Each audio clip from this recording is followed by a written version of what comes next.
আসসালামু আলাইকুম ওয়া রাহমাতুল্লাহি ওয়া বারাকাতুহু। আজকে জুমার দিন।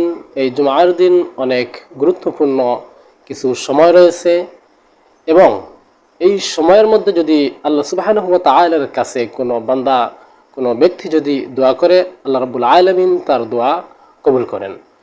এই জুমার দিন অনেক ফজিলতপূর্ণ হওয়ার অনেক কারণ রয়েছে। তবে এই জুমার দিন বিশেষ করে নবী করিম সাল্লাল্লাহু আলাইহি সাল্লামের উপর বেশি বেশি করে দরুদ পাঠ করা এবং নিজের জন্য আল্লাহ সুবহানাহু ওয়া তাআলার কাছে দোয়া করা।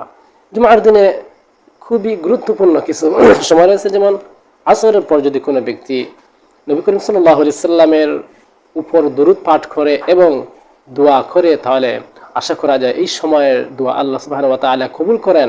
এবং আরও একটি গুরুত্বপূর্ণ সময় হলো যখন ইমাম সাহেব খুতবা প্রদান করেন, খুতবা 2 খুতবার মধ্যখানে যখন ইমাম সাহেব বসেন, তখন যদি কোনো ব্যক্তি দোয়া করে, আল্লাহ সুবহানাহু ওয়া তাআলা এই দোয়াটিও কিন্তু কবুল করেন।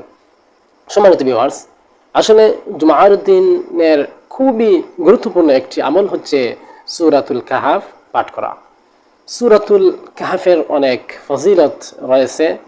বিশেষ করে সূরাতুল কাহাফের প্রথম 10 আয়াত এবং শেষের 10 আয়াত সম্পর্কে হাদিস শরীফের মধ্যে নবী করিম সাল্লাল্লাহু আলাইহি ওয়াসাল্লাম নির্দেশ দিয়েছেন, তোমরা সূরাতুল কাহাফের প্রথম 10 আয়াত পাঠ করো। যদি তোমরা 10 আয়াত পাঠ করো, তাহলে আশা করা যায় দাজ্জালের ফিতনা থেকে তোমরা পরিত্রাণ পাবে। সম্মানিত ভিউয়ার্স, যেমন হযরত আবু দারদা রাদিয়াল্লাহু তাআলা আনহু নবী করিম সাল্লাল্লাহু আলাইহি ওয়াসাল্লাম থেকে একটি হাদিস বর্ণনা করেছেন। যেমন তিনি বলেন, নবী করিম সাল্লাল্লাহু আলাইহি ওয়াসাল্লাম বলেছেন, মান হাফিজা 10 আয়া মিন আউয়ালি সূরাতিল কাহফি উসিবা মিনাদ দাজ্জাল।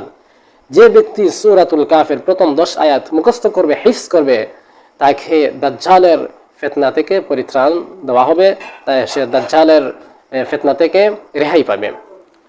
এবং অন্য হাদিসের মধ্যে নবী করিম সাল্লাল্লাহু আলাইহি ওয়াসাল্লাম বলেছেন, যে ব্যক্তি জুমার দিন এই সূরা পাঠ করবে, অর্থাৎ জুমার রাত্রে অথবা জুমার দিন যে কোনো সময় যদি সে পাঠ করে, আশা করা যায় তাকে আল্লাহ সুবহানাহু ওয়া তাআলা দাজ্জালের ফিতনা থেকে হেফাজত করবেন।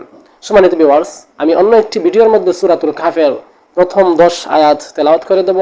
আপনারা এই আয়াতটি শুক্রবারে অন্ততপক্ষে একবার শুনবেন, শুনে শুনে দেখবেন এক সময় আপনি এই 10 আয়াতটি আপনি মুখস্থ করে ফেলছেন। অতএব সবাই সুস্থ থাকেন, ভালো থাকেন। অন্য একটি ভিডিও আবার দেখা হবে। আসসালামু আলাইকুম ওয়া রাহমাতুল্লাহি ওয়া বারাকাতুহু।